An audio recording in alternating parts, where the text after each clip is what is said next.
Yeah, love it too. Hi, what was your favorite thing to do when you were a kid?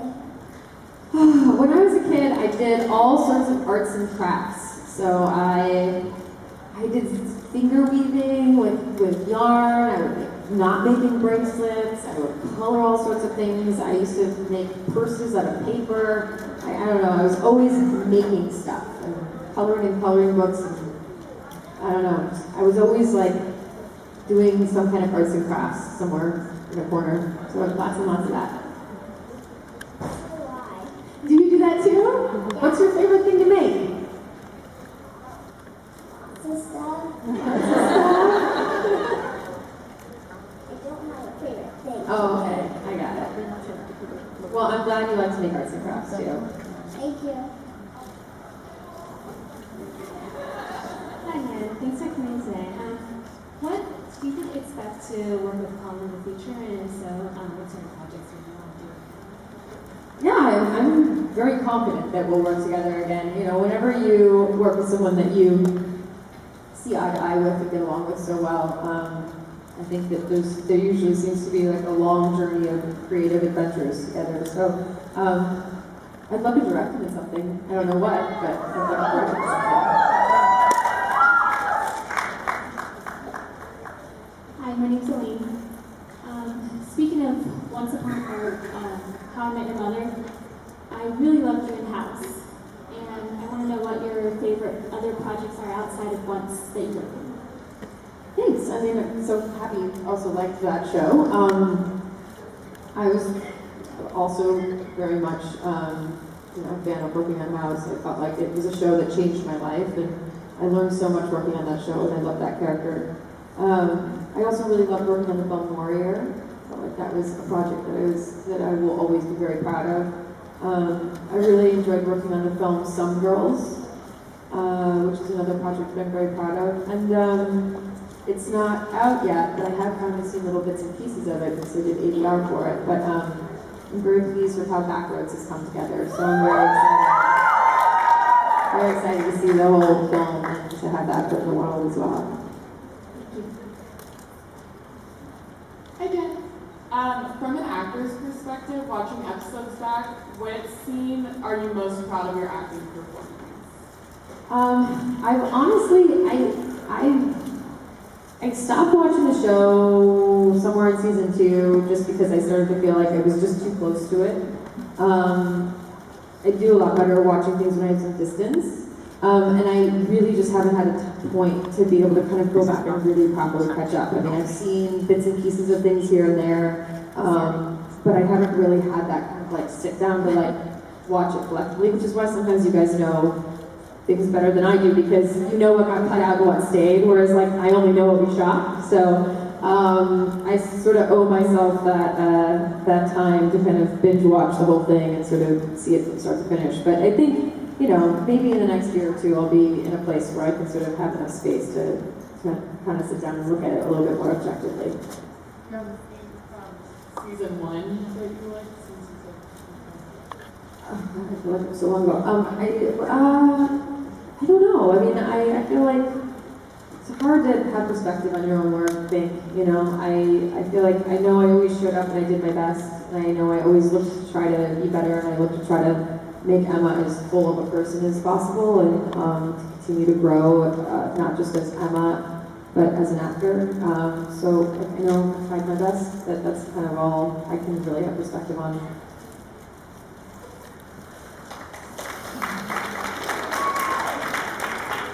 I just want to say you're amazing and an inspiration to us all. And then if you were a superhero, what would your power be? What would your name be? And then if you and Colin were a team, what would your team name be? Good Lord. So much stress. My superpower, if I could have it, would for sure be to heal people. That's the only superpower that I could ever imagine really serving the world, for real. I don't know what my name would be. What would you name someone who can heal people? I don't know.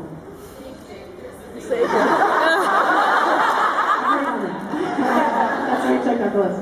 I don't know. What?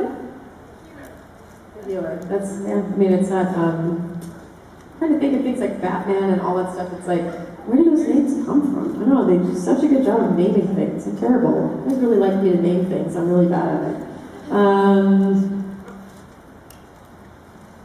Yeah, I don't know. Something about the healing healers. The healing healers. We can heal together, heal the world one healing at a time. Just keep saying heal. That's all I got, I'm sorry. Hi, I'm Julie, and I wanted to tell you you look beautiful with red hair, and thank you for being such a strong female role model for all of us. And my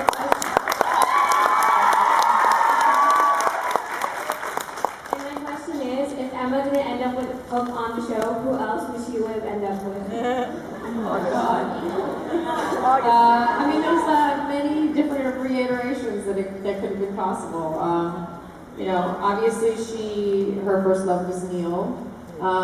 She obviously had very strong feelings also for Graham when he was around.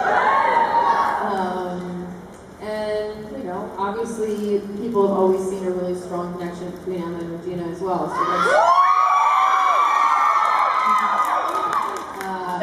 there are a million different options not a million different options, but there are several different options of people that I think Emma had, you know, true loving feelings for.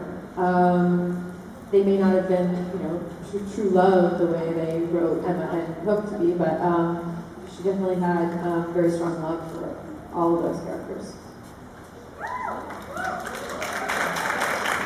Hi Jen, I just wanted to say thank you for coming out today, and I'm really upset that you left the show, but I know you're going on to directing, and I'm really excited to look forward to what you're directing. And I was wondering, would you ever direct an episode of Once Upon a Time?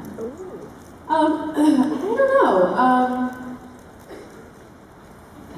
This is a tricky answer because people will probably take it the wrong way. The answer is probably not, but not because I wouldn't want to or not because I would love to, but just because there's all sorts of things in place as to why certain people direct certain things, and they have a system of directors already in place that there's like a bit of like politics and hierarchy, and it has to do with who's done network shows before. You know, there's sort of all these things that go into that. It's not just so simple as saying like, I want to, so I will, you know.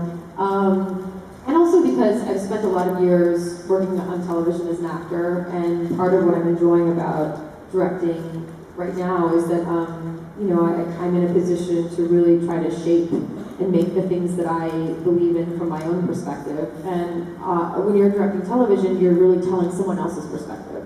So I'm just not in the headspace right now where I'm pursuing directing television. But I'm sure at some point that will make sense in my life. It's just right now, as I'm kind of getting my footing as a filmmaker, I'm focused more on trying to make my own projects. Okay, thank you. Hi, I'm Ellie and I'm from Germany. At first I wanted to say that you're a very inspirational woman and I could listen to you talk about books for hours. And so I wanted to ask, have you ever thought about writing your own book? And if so, what kind of book would it be? I guess I do sort of dream of writing, I dream of writing a novel. I love fiction so much that I think that that's what I would lean into if I were to ever be in a place where I had the focus and ability to actually follow through with that. I definitely want to start writing my own work as a director, so I'm going to start setting aside time to kind of go away and really focus on.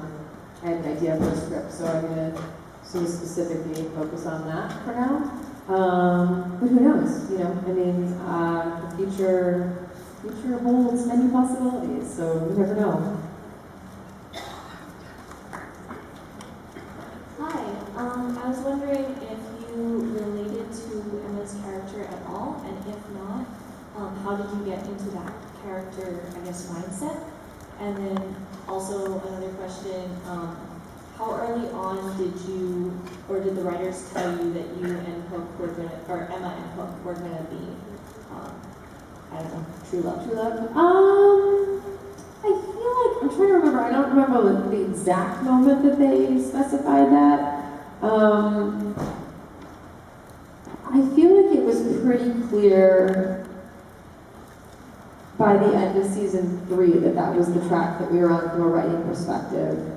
And obviously that's a tricky thing because we would never be allowed to talk about it expressly because it was like, you know, you want to keep people guessing and keep people coming back to watch the show. And so there's certain things that they sort of, even though we kind of knew that the show was working in that direction, it wasn't something that we were free to just say like, oh no, we're definitely true love.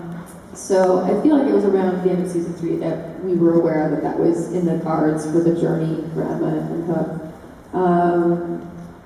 And then in terms of relating to Emma, there's certain things I relate very deeply to, and there's certain things that are completely foreign to me that I sort of found ways to work my way into. You know, I grew up in a very stable home. My parents are still together. You know, we, like any family, have our normal stuff, but it's pretty straightforward, whereas Emma was abandoned and didn't have a family and went through kind of a horrible version of the foster system and had a really tough childhood in a way that I didn't. So I read tons and tons of memoirs written by people who had gone through some tough situations in the foster program, foster system, and tried to build her memories from those memoirs, so that there were really specific things that were her trigger points, or the things that caused her walls to go up, or caused her to sort of shut down in certain ways. So that was hugely helpful for me to get into the parts of her that didn't relate to my life. But then I also, even though I did have a really stable childhood, I was sort of an outsider in certain ways. I was an odd kid. I was picked on for some really weird reasons and didn't really know how to stand up for myself. So I was able to kind of draw from some of my own feeling like an outsider for a long time and put that into Emma and help that be part of why her walls went up as well. And I think that, you know, going through the show and some of the things that Emma went through were things that forced me to think through some stuff in my own life. You know, I think I grew as a person playing her for sure.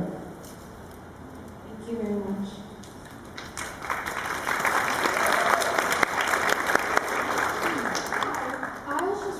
What's your favourite moment been between Emma, Henry, and Regina across the whole series? There were a lot of good moments with the three of them. I'm trying to think. I feel like when they got back from the mirror world, there was a really nice sort of family feeling moment of, you know, what he had to do to try to help them, and what they tried to do to get back to him. I'm trying to think. I remember. It's funny. I remember that moment where I think it was season 1 where Henry gets stuck in the mine, and Emma's so relieved that she's been able to help get him out, and it was a very tricky moment because there was still so much tension between Regina and Emma, where it was like this moment of feeling like there was like some teamwork to save this child, and then immediately feeling the frustration of like, oh, we haven't really come that far. We're still sort of frenemies. So I liked the complexity of that. I liked that their friendship grew from there, and that they started to trust each other to both parent Henry.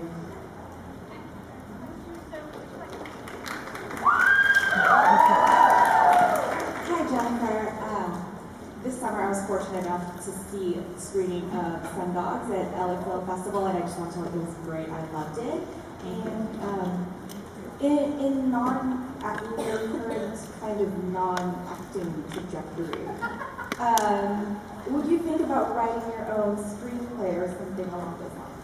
Yeah, but that was actually part of what I was just talking about with writing. I'm definitely sort of in the plan in the next 6 months to sort of go away for probably about a month and just work on a script that I've had an idea for. So I want to definitely spend some time really focusing on that, seeing if I can bring the next script to fruition so that I can write the next thing that I direct as a feature. And I'm definitely still going to act. I'm not like on a non-acting trajectory, as you put it, which I love that phrase. It's just shifting my focus a little bit. You know, obviously directing takes a tremendous amount of time and focus, and it doesn't end when you leave set. It sort of just begins when you leave set. But as much as I love that, and as much as that is definitely something I'm focusing on right now to continue growing as a filmmaker, I will always continue to act. I just will be doing things that are probably in shorter spans of time, not 10 months out of the year, but hopefully like 3 months out of the year, something like that. Thank you. So I have 2 questions, and the first one is, if a villain comes to storyboard, like which villain is he? I can't quite hear you. I'm sorry. Who came to start? If you had to choose one villain that will come to storyboard, which villain would it be? And also, what was your favorite blooper with Rumble? I don't know if I can remember a specific blooper. I just know that pretty much all of it cracked me up. Mostly just because Colin loves it so much. It brings him so much joy that it's hard not to enjoy him being so joyful. And in terms of like villain, it's not my problem anymore. So whoever wants to show up, someone else will fight that battle. I don't know, I'm trying to think of villains that we haven't had yet. I'm trying to think of,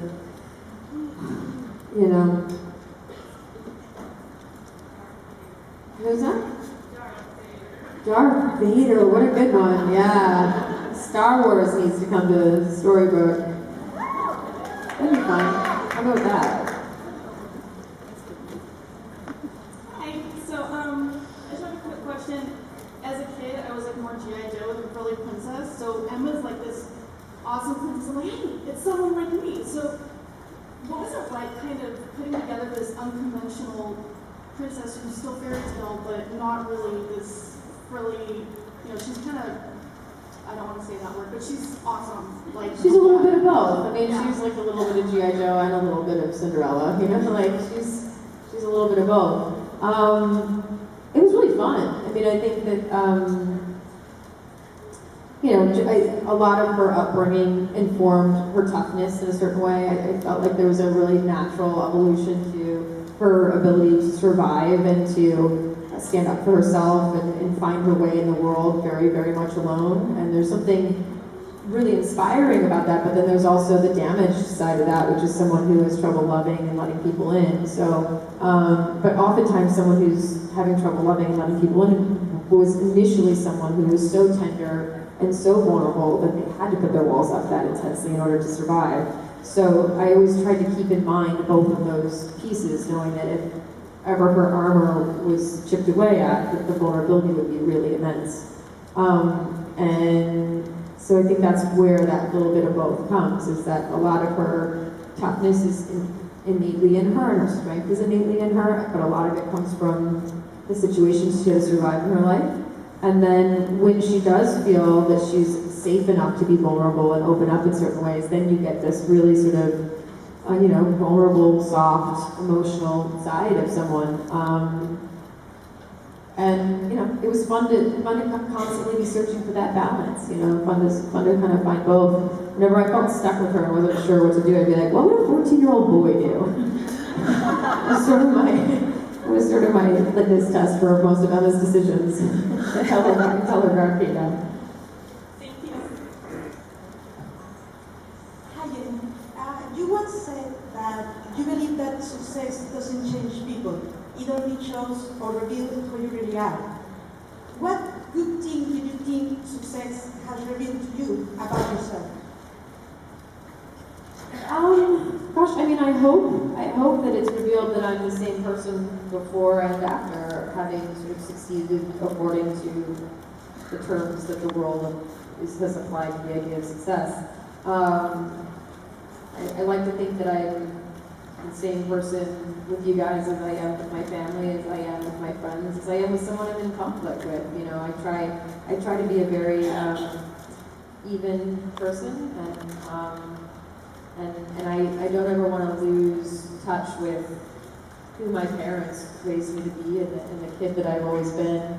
You know, it's a weird thing when a lot of attention is put on the things that you say or what you do, and sometimes people get kind of carried away with that or maybe take it too seriously, and I hope that I'm able to keep that in balance and perspective and just be a person.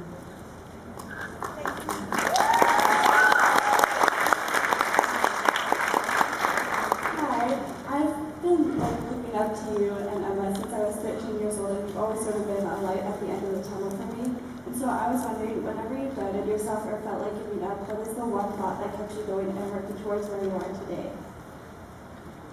I don't know that it was ever one particular thought. I think I held on to different things in different moments. I always try, when I'm faced with difficult decisions, I always try to think of what decision I can make and still feel good about myself. You know, especially in this business, I think we're put in positions where we're asked to compromise our values, and some people are comfortable with that, some people aren't. And there are certain things that can be very tempting or seem like the right thing to do for the wrong reasons or whatever, or the wrong thing to do for the right reasons, however you want to put that. And I just always try to step back and think, what decision can I make and still feel good about myself? And I think it's really tough to do that sometimes, and I've been lucky because I've had amazing people around me, and I've said this before, but I think it's really true. You have to be so careful of the people that you surround yourself with, because how they think and how they make decisions is going to influence how you think and how you make decisions. And so I think one of the most important things in life is to discern the people that you let close. So that would be the truth of sort of how I've handled situations, you know, growing up and as I've kind of, I don't know, matured in this business. But I recently read an article that Amy Adams was interviewed in, and she talked about how when she was young in her career, her manager looked at her and said, "You get to choose who you are." And I thought, man, I wish someone had said that to me when I was young in my career, because there's something so empowering about that. And I don't think that that just applies to the business. I think that applies to everyone. And we forget that. I think that it's very easy to forget. We start to get wrapped up in what other people think, or what our parents want, or what our teachers want, or what our bosses want, or what someone is making us feel like we have to do. And oftentimes the bullies get their way because they just know how to keep pushing until people who don't want to be bullies fold. And they learn that power for whatever reason early on, and then they wield it in a way that can be very effective.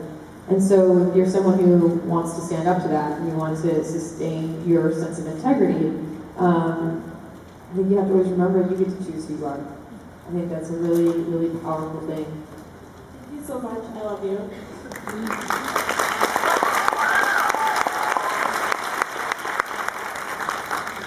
First of all, I live in Colorado, and my neighborhood is called the Enchanted Forest.